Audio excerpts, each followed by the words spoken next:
Hey, what's good, everybody? Thank y'all for tuning in again to another live podcast of the Fade Hour from your people here at Ringside Rave. I'm your host, the golden voice, Maul Brews and Boxing. Got me another 13% coffee stout. Already, I'm cracked it. Probably will be able to finish in this 30-minute cast, but I'm joined by my usual cast of bandits, who I will step aside and allow them to introduce themselves at right now. What up, world? It's your boy News, representing Ringside Rave all day. Y'all know what it is with me, man. Right now, I'm feeling real good. Feeling real good. Got the sour diesel on me. About to go ahead and get into this platinum OG. To balance the buzz. I did the sativa, so you got to get the indica for the chill. So I'm about to chill out. What up, y'all? It's your boy Smoke from at Free Smoke Boxing, aka Mr. Gas Station Stunner Shades, aka Don of the Target Drip. And I am on a smoke break so I can procreate in the future. So I'm just chilling here with some H2O. Let's get to it. Yo, what's good, Joe? It's Pat Scorpio, the New England representative. And I'm chilling here, of course, with my usual glass of Merlot, the after dinner shit after eating rice and fish. So let's get to this, man. Bet, man. And obviously, y'all know this is fight week. So the Spence and Garcia fight is going to dominate the cast for the next few days. But let's build up to that. And let's first talk about actually the card that we had this past weekend. I'm going to let News tell y'all about the numbers, the viewership. And it's kind of surprising that it had as many people viewing it as it did. But News, what was the official viewership for it? Man, so I seen the numbers that were at like about peaked at 2.197 million views. And to me as a follower of boxing and a hardcore fan, that's a lot to me for Sean Porter. Now I seen the numbers via another source. And the way they reported the numbers was with a downward slant, of course, comparing it to Keith Thurman's fight against Jose Cito Lopez, not adding in the context that Sean Porter is not nearly the draw that Keith Thurman is. So Sean Porter doing damn near 2.2 million with the Ugas, who is not a draw, is definitely surprising to me. Right. So I thought those numbers were great. I thought those numbers were great. I thought those numbers were great for that type of fight. I mean, news told us the numbers right before we came on air, and I literally said 2.2 million. And that's great, and it's great for boxing because we need people. Granted, the fight not the greatest, but you did have young FA on the card, and it's just a really good thing for boxing, especially because we're starting to see all these pay-per-views come back for fights that aren't necessarily pay-per-view worthy, and it's just good to see that it's flourishing on free TV. Right. I mean, in context, Fox, the numbers at Fox, you have reruns that actually got higher ratings than that. I mean, it's not like the 6 million that Spence got, from the Olympic, from the whole Olympic thing, because this fight was after that. 2.2 on prime time on Saturday is not the greatest, but it is surprising because I thought it would be lower. Well, I thought it would be Santo Cruz status, or something like that. So, but with Fox, though, even fucking Devin Alexander and Victor Ortiz got over 1 million viewers, man. So, it's really hard to actually put what really is success when you're on free TV with those type of ratings. What's really a successful rating and what's not. You got to also put in the context of the fighter. Again, it's Sean Porter versus your Ugas. If Ugas was in the main event as the A-side versus who? What type of numbers will we get? Sean Porter is not supposed to be doing the 2.2 because he's usually the B-side in the 2 million fights. Like you said, you would think that Elio Santa Cruz, it would have been on Elio Santa Cruz level, which is why I'm saying it's more surprising because neither of the guys are draws. Like if you looked in the arena, nobody was there.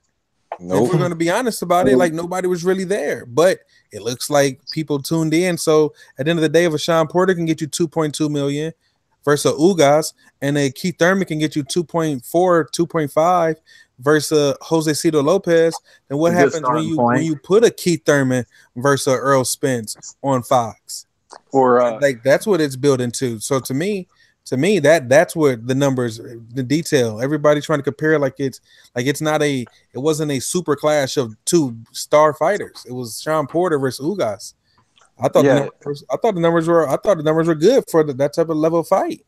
I think actually they're fantastic for that fight. I mean, you replace Sean Porter in the main event with a Deontay Wilder, a Mikey Garcia, a Gervonta Davis on Fox. I mean, come on, man. I mean, those numbers will be hitting, maybe even 3 or 4 million. Right. Yeah. For like y'all said, for what it is, those numbers are pretty good. Good starting point too for the year. You know what I'm saying? So hopefully, as the year go on, and they see this model that they're using for the Spence and Garcia build up, they can do that for other fights that they're going to telecast on free TV.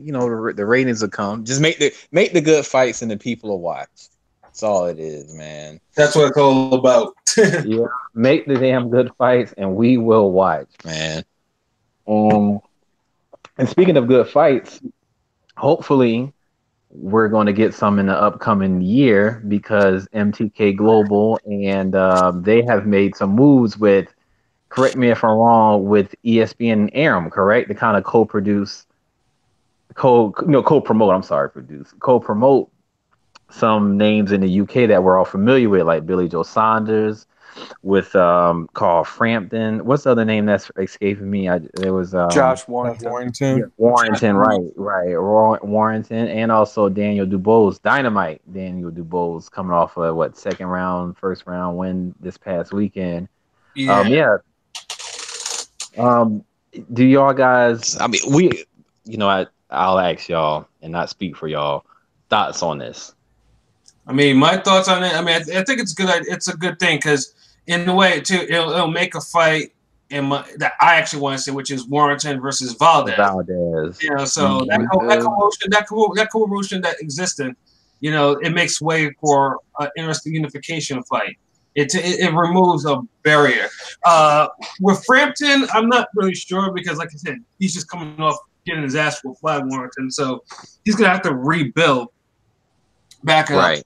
But in terms of where Saunders goes, I mean, it's either he goes after Zerto at 168 or whatever. I mean, I don't think there's really anything for him on that side, but I guess if they're gonna start throwing money at all these fighters or whatever, and of course Fury's on there and trying to get some of the deals, then more power to them. Right. Well, I'm gonna say this. I'm excited about Warrington, and I guess to a lesser degree Frampton, but Billy Joe steroids. Billy Joe take the WBO and hide out in Europe. Billy Joe give crack to a gypsy. No, I don't want to see him on my TV.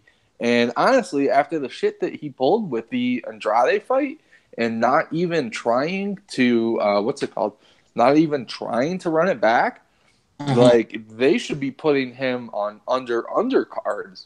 And it's really weird how boxing works that way sometimes, right? So you got to do like Billy Joe, who, yeah, he's got a big personality and he talks a lot of shit. But when was the last time he was in a fight that you were like, okay, this is entertaining. Like, this is actually something that I want to watch.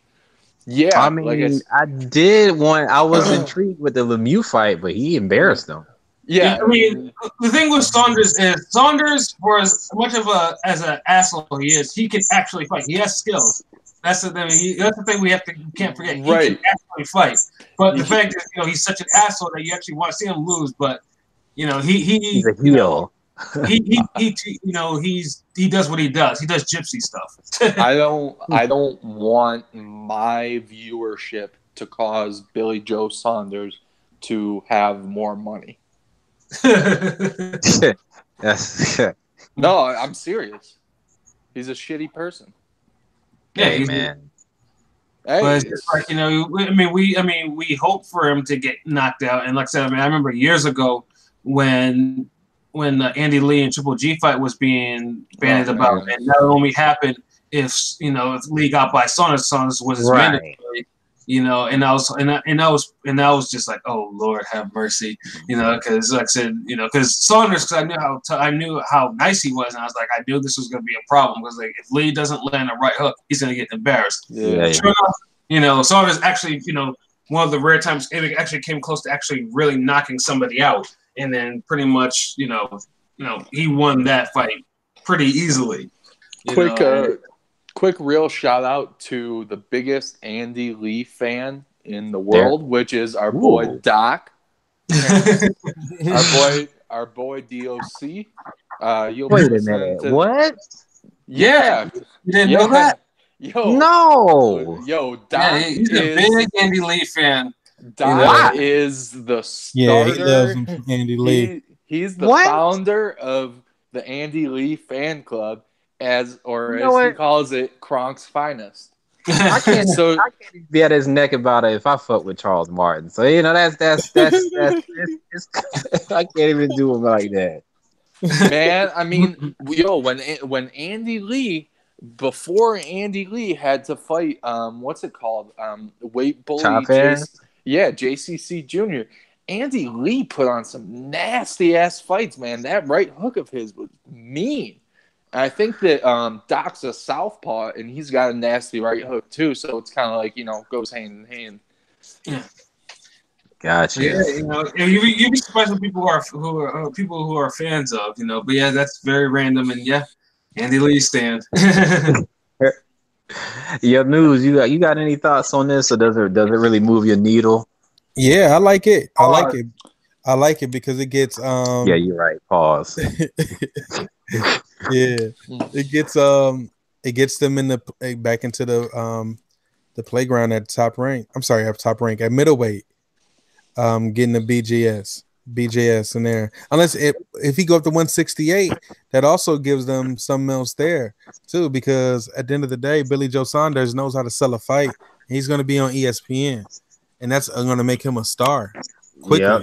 Like you see how people adapted to Conor McGregor. I'm not saying that Billy Joe Saunders is that type of thing, but what I'm saying is Billy Joe Saunders is a trash talker in the ilk of a Conor McGregor, a Tyson Fury. Right. Like, you know, he talks like you said, he can sell a fight. Right. He can definitely talk that talk. He can sell a fight, and him being with ESPN through Top Rank and with the Bob father behind him, I think that might be good there. Then you got Frampton out the deal. So you can get him against Valdez?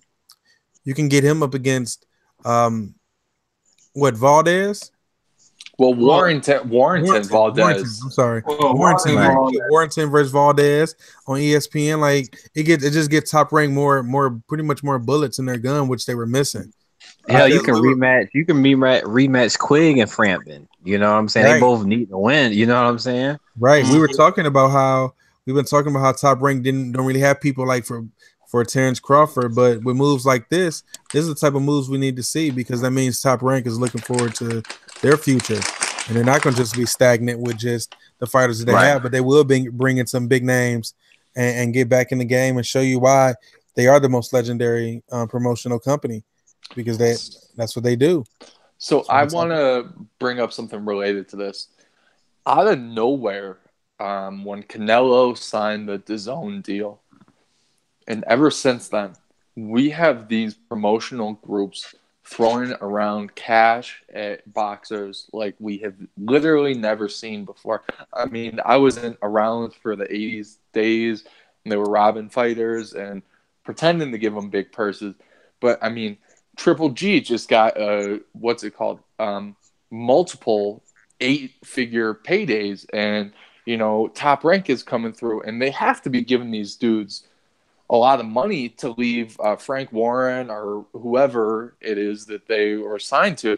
So my thing is, why did it take so long for boxers to get the respect they deserve in terms of money? Man, I I think it's like a domino effect. I mean, because this wasn't happening with HBO, but when HBO dropped, it just seems like this is like a byproduct of Showtime's gonna be number 2, but I think ESPN and DAZN I think had more of a plan to actually really throw money in. I think this is the reason why. It was like DAZN's like, oh, I mean, they're led by a billionaire. ESPN, they have pretty deep pockets, and I think it's just they just started dueling each other, and then you definitely that's why you have Fox and PBC. They're all like, they're trying to figure some shit out. I was like, okay, how do we compete with all this money that's thrown around? Because Fox's money is not unlimited, so it's just so. I kind of think that we're seeing something like, when PBC originally came out in 2015, it was like, we're going to buy up all this TV ad time and blah, blah, blah, blah, blah, blah, blah, blah, blah, blah, blah. But they didn't give the bags to the fighters. And Adrian Broner specifically, and he wasn't the only one, he turned down a 4-fight, $40 million deal with Rock Nation Sports. And so it's just interesting because now I think you're going to see fighters start leaving PBC. I mean, right now, the only people that have actually left PBC that are actually fighting on, let's say, something different is Danny Jacobs, who's probably the biggest example so far. I mean, he's in the biggest fight of this year so far. And then on a lesser scale, we have Jesse Vargas, who's currently doing whatever he's doing in obscurity. I think Freddie Roach is his trainer this time. He just changed trainers again. But so my whole thing is, do you think that this is going to be a continuing trend? Yeah. Mal, what do you think? I think so, man, because I just think fighters are starting to become better businessmen. And also, it seems like the interest in boxing is picking back up again. And also just like, because it's picking up because some intriguing fights are being made. These boxers have personalities. And like I was mentioning, since they want to become businessmen, part-time fighters, part-time businessmen, hell yeah, man. And these people are willing to give them a contract. Yeah, it's gonna continue. I think, like I said, the talent is out there too. And people want money. Money first, then buy. But my fear of all this money being thrown around, this is the fear that I have with PBC, is it makes them less, risk adverse. Right, definitely. Yeah, because if you're throwing this money around, they're gonna want to protect their investment. So you're gonna have fighters getting this money, but they're not fighting. But they're fighting some old bullshit ass fights. Right. You give somebody you give them a 5-fight deal. They're gonna be like, I'm gonna milk these 5 fights. They can take me 5 years to fight these 5 fights, man. That is true. Because you start giving people contracts that you feel, honestly, there's a lot of people that's gonna get contracts I feel that they don't deserve. And then what's gonna happen is it's gonna make these motherfuckers be like, shit, I ain't gotta risk it fighting you. I'm already getting this bag, so I mean. Well, News, do you think it's going to continue to happen, or do you think it's going to just kind of be a short runoff? Oh, no, the money's always going to continue to increase. You're always going to get the big paydays like that, and people getting them, but it's just like, I mean, I can continue to see an increase in the short-term future, but I don't really have a problem with the fighters getting it on one hand, because they deserve to get it for, fighting and all that. I just wish that my only thing with boxing is I just wish there was some type of way just to make sure like the organizations actually would rank the fighters correctly. That's my only problem. It's not even the money, man. I don't care if a fighter, like a star fighter, fights 2 times a year. If the second fighter, best fighter, fights 2 times a year against another elite fighter. And it's like, I wish they would really do that. Everybody says like, well, they can't fight this. Like, yes, you can. You really can. It's going to make my career shorter. But, hey, if you want to make them big bucks. Speaking of rankings, AKA, isn't Danny Garcia already like the #1 contender again? Like, in the #1 spot? I'm just like, how? Al Heyman. I don't know. I just don't know. How? I just wish people actually had to fight their way back from the bottom to the top. Thank you. Yourself back up the ranking or something. if I was a promoter and I was throwing around all this money, something that I would put in the contract is no tune-up fights, no maybe one showcase fight. So if I'm signing, for example, if I was Eddie Hearn or whoever it was that negotiated the Canelo deal, and it's like what $35 million a fight or some shit like that, there is no way. Well, okay, he could fight a Rocky Fielding type opponent one time, and that it would be for his debut fight. There wouldn't be anything like if say I gave Thurman $25 million a fight over 4 fights. There's no fucking one time a year bullshit or one time a year, then a tune-up, then a real fight, then a tune-up, or anything like that. No, I agree, man. I agree. It's tough because, like News said, when it comes to ranking people, man, like I said, I go back.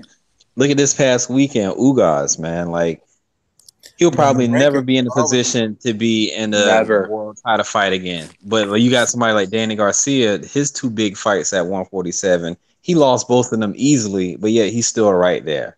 And he openly ducked Terrence Crawford to the tune of $4 million. Yeah, to the tune of $4 million. Mm-hmm. I mean, his phone battery died when they was calling him. So that's what it was. I mean,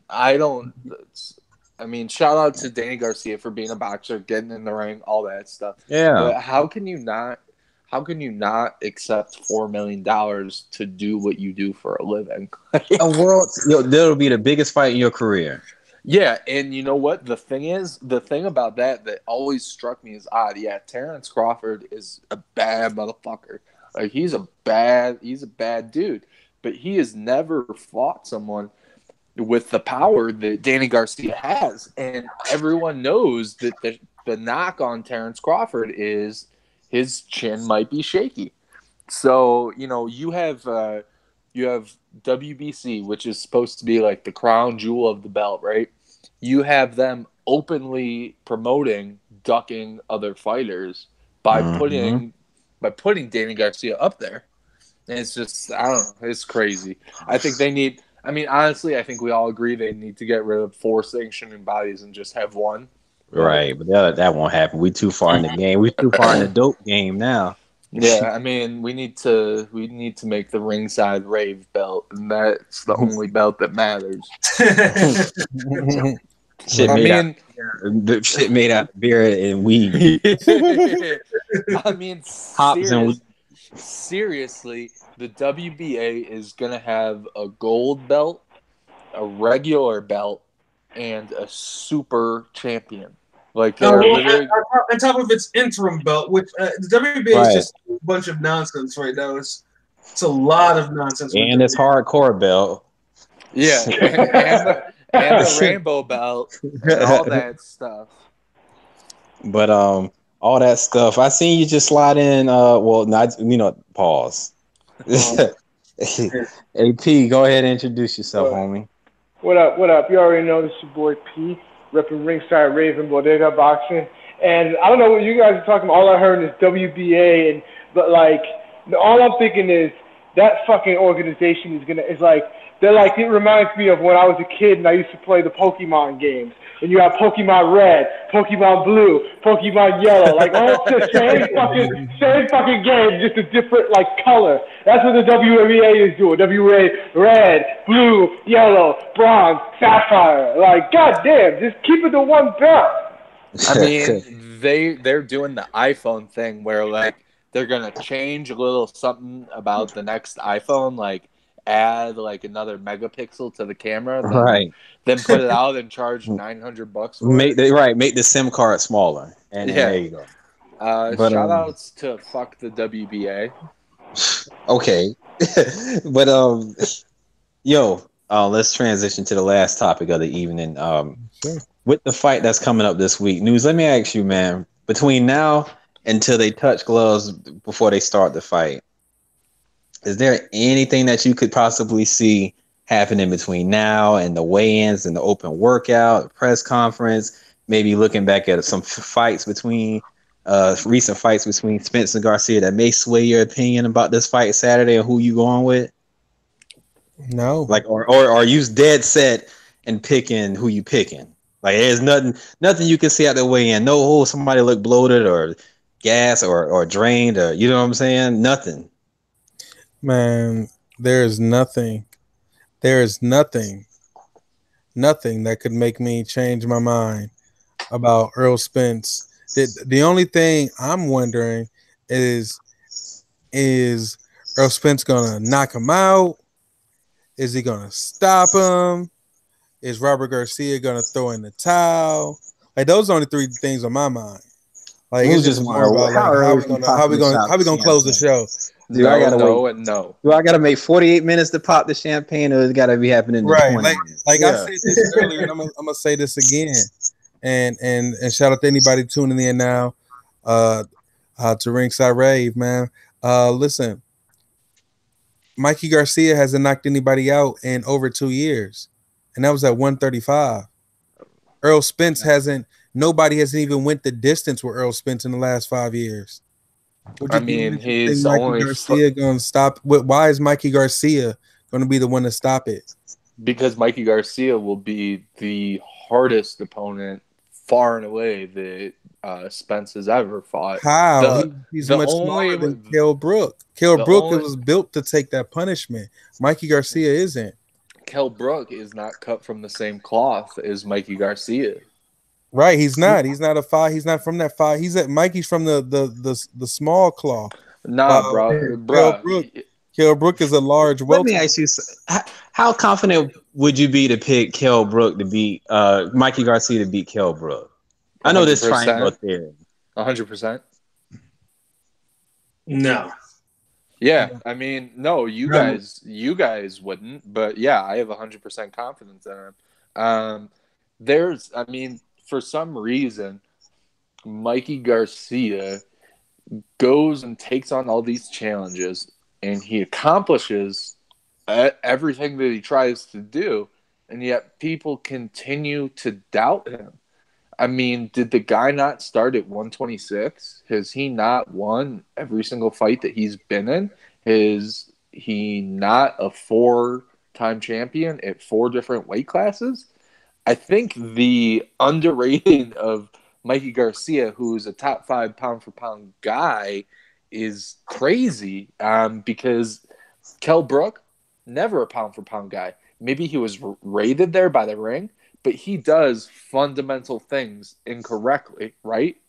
And Mikey doesn't do anything incorrectly fundamental. So when I say cut from a different cloth, yeah, Kell Brook might be bigger, but like I say, skills pay the bills, and it doesn't matter if Mikey hasn't had a knockout in 2 years.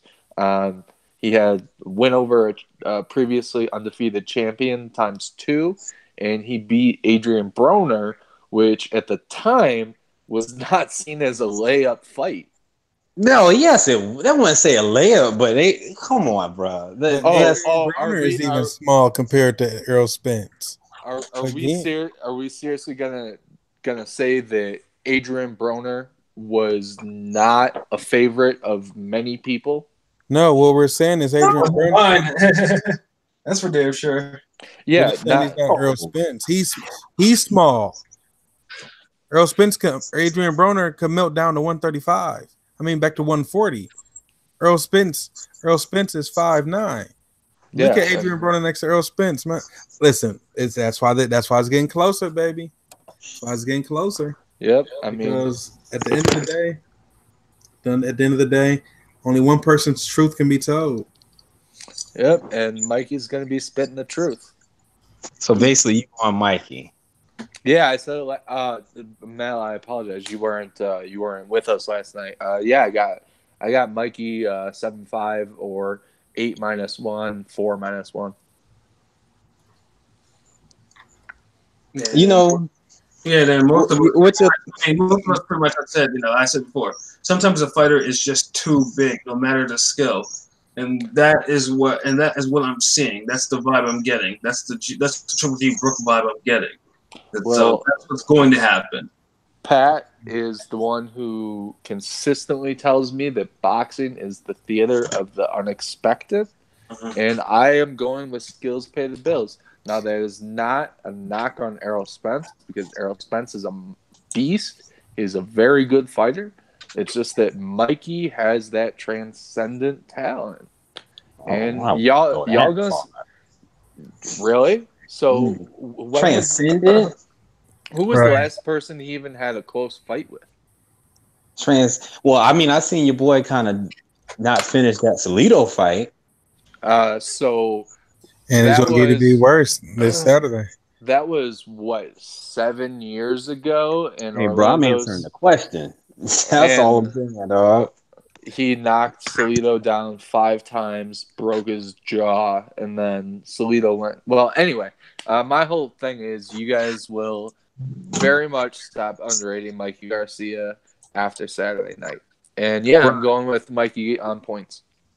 It's weird because we're not underrating Mikey Garcia. I just think honestly, I think he's shortchanging Spence before it sounds like. Forgot what Earl Spence could do, but wait till after the fight. All of it's it's gonna be a whole bunch of. Spence was just too big. I don't. Strong. I already said it before. Like, if Mikey will get all the credit in the world, if he beats Spence, because he'll shame the hell out of the PBC 147 welters. But if Spence beats Mikey, it's what's supposed to happen. I'm not going to give Spence any credit for it because it's broke Triple G.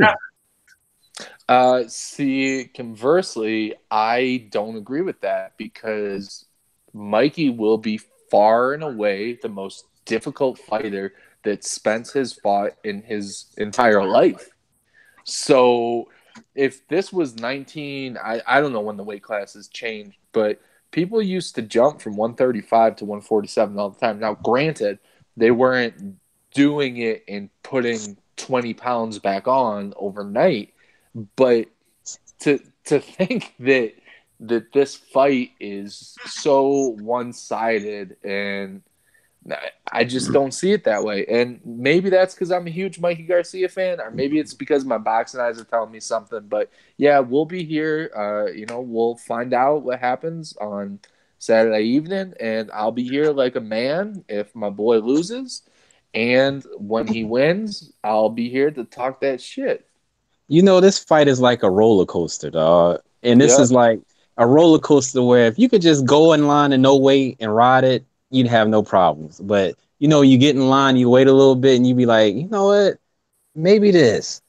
Maybe, I don't know. This, that, and the third. That's all I think this fight is, though. I think the longer we got to wait for this fight, the more people starting to, maybe Mikey can do it. Man, or maybe Errol Smith don't move his head enough. Maybe he don't this. That's what I'm thinking. That's what I'm seeing. I just see it, man. I think people just talking themselves into it. You know how sometimes it's like a roller coaster. It's like I'll put it like this, like you say in the roller coaster. It's like when sometimes people do get on the roller coaster, and it's like when people do get on the motor. Is that my mic? Whose mic is that? I don't know. I just muted mine. I don't know what that was. That was Pat. Okay. That might have been me because I walked from inside to outside, so reception changed. So my apologies.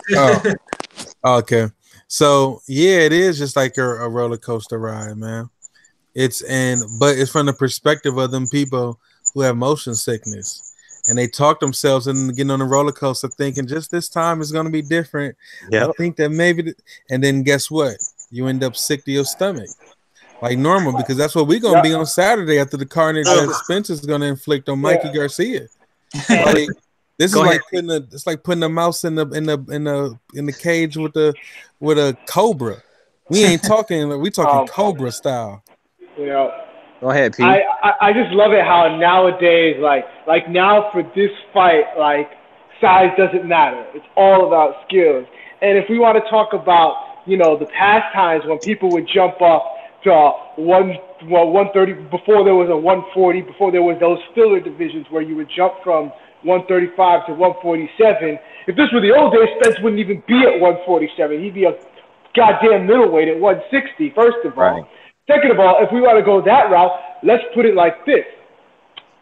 One of the greatest fighters of all time, Roberto Duran, hands of stone. One of the greatest fighters of all time, pound for pound, And when he went up from lightweight to welterweight to middleweight, you started seeing that he was losing to guys that were not in his class at all. And that's an all-time great in Roberto Duran. So size has always mattered. And Spence is not a nobody. Spence is the top guy in his division, a bigger division. Smoke, let me ask you this, Smoke. What's up? Would you, if Usyk and Anthony Joshua was made tomorrow, who would you pick? That's a tough one. I don't think so. That's me. I don't think so. Well, so I mean, Because I'm using your logic, because Usyk is more skilled. No, that's but Joshua is bigger. That's a tough fight. I don't know. That's 60-40 AJ to me, but that's no way a get me fight. Just because Usyk is like what 210, that's a no way a get me fight. Right, so I pick Usyk too, but I don't even want to talk about that fight yet. I mean, Smoke. Think about it like this. You know, our boy Beterbiev, extremely skilled. We think he's the best in the 175 division. Right. What if he went up to heavyweight? Against less skilled guys, he would still get knocked out. Right. So we can't act like size doesn't have any effect. Right. That's what I'm getting at. So in both examples that you guys brought up, well, actually, the Usyk one is a perfect example because Usyk is one of the most skilled fighters in the game today, just like Mikey is. And so I will go with skills pay the bills. And yeah, Errol Spence is going to have a size advantage, like for sure. But is it going to be big enough to to overshadow the gap of skill disparity? I don't know. And that's where I was saying I think that's where we disagree. Yeah, and so look, I am one of the few people that is riding with Mikey Garcia, and Mikey Garcia is my favorite fighter. However, as the fight has developed and it has come, we had to wait for 7 months. As the wait time in the ride for the roller coaster increase. Right. You see things that maybe you didn't before. And so Mikey Garcia saw something before he even fought Robert Easter Jr. Okay. He saw something in Errol Spence a year ago that made him say, I want this fight. Okay. That's true. Mikey Garcia has more boxing IQ than every one of us put together, multiplied by 1,000,000. Okay, so there's something there. Whether he's able to exploit it and whether he's able to come away with the victory, that's to be seen. But I'm not gonna let go of all the secrets on Tuesday when we still have Wednesday and Thursday to get into it. But yeah, I'll put it again. Smoke has Mikey by points. Newsgator. I mean, like it all sounds good, it all sounds like that's like the underdog speech before you realize it ain't the movies and it's real life. you really stick your hand in there or try to come over that barrier, that Jaguar gonna take care of your ass. That's what's about to happen because Earl Spence is that caged animal in there. Mikey Garcia, again, he may have been the man, but it's just like, and I put it in because a lot of people are sports fans. You put it in sports terms. This is like, yeah, okay. You average 29, you average 30 points per game, but that was D2 basketball. Yes. Yeah. It's a different level. It's a different level, even at D1. Mikey Garcia is going up another level. He's going to put another level, and he's facing a top, facing a dude. It ain't like Mikey Garcia is number 1 pound for pound. He number 7. Earl Spence number 10. It's like it's not like anybody's idea of them is like it's really far apart. It's just Mikey Garcia's been here for a long time, and people say he's this that, but Earl Spence has that same reputation. He's that dude. I guess we'll see on Saturday. I just disagree with the notion that Mikey is that much more skilled than Spence.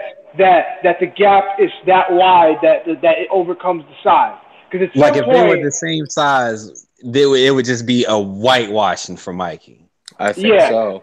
If they were the same size, I could see somebody favoring Mikey, but they're not the same size. So you can, and it's not like, and I don't even, the crazy part is, no, I don't even fuck with Spence like that. But motherfuckers are treating him like he's a black Margarito. And no disrespect to Margarito, but Spence is a different level above than Margarito. He's not Margarito. He's better than that. I don't even like Spence, but I'm not going to sit here and act like he's basic, because he's not. So, Pat, there's basically nothing that Spence can do, in your opinion, to garner, like, props for this win, if he were to win. No. It's keeping my same energy. PBC should have made an effort to get him and one of these other welters, especially the champs, into the ring instead of going through this nonsense. So, like, you'd be more here for it if it was Mikey and Thurman. Yeah, Mikey Thurman, Mikey. Actually, no, not Mikey Thurman, not Mikey Thurman. Excuse me. It's Spence. Spence Porter, Spence Thurman, something like that. No, I'm saying if Mikey were to jump up and fight Thurman, would you feel more like, okay, I get it?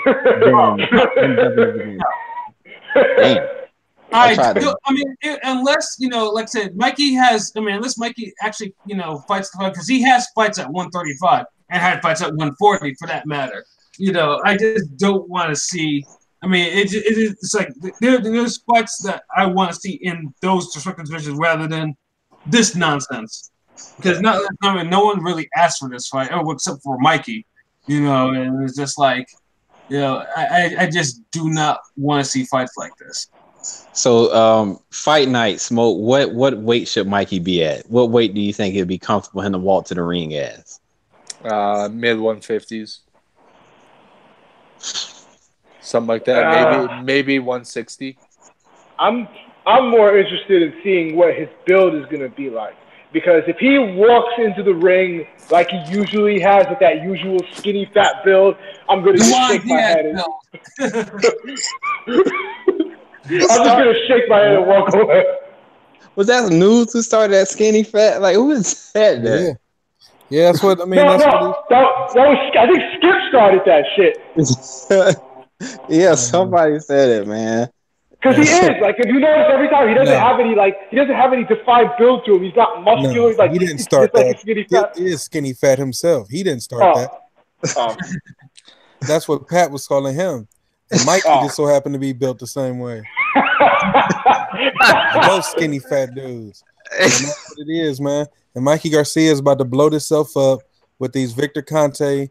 The Mikey Garcia fans want him to blow himself up and go up here and get his balloon deflated, and that's what's about to happen. Calling him the Barry Bonds of boxing. I didn't forget that. No, man. If Mikey Garcia, I didn't forget it either. If he wins, he gotta have that name. But too bad he won't win. So the name is still up for grabs. And that's all, folks. So news. Well, everybody, final thoughts before we go ahead and check out, man. All right, y'all. It's me. Y'all know me. It's your boy Smoke. Like I said, I'm riding with Mikey on points on this one.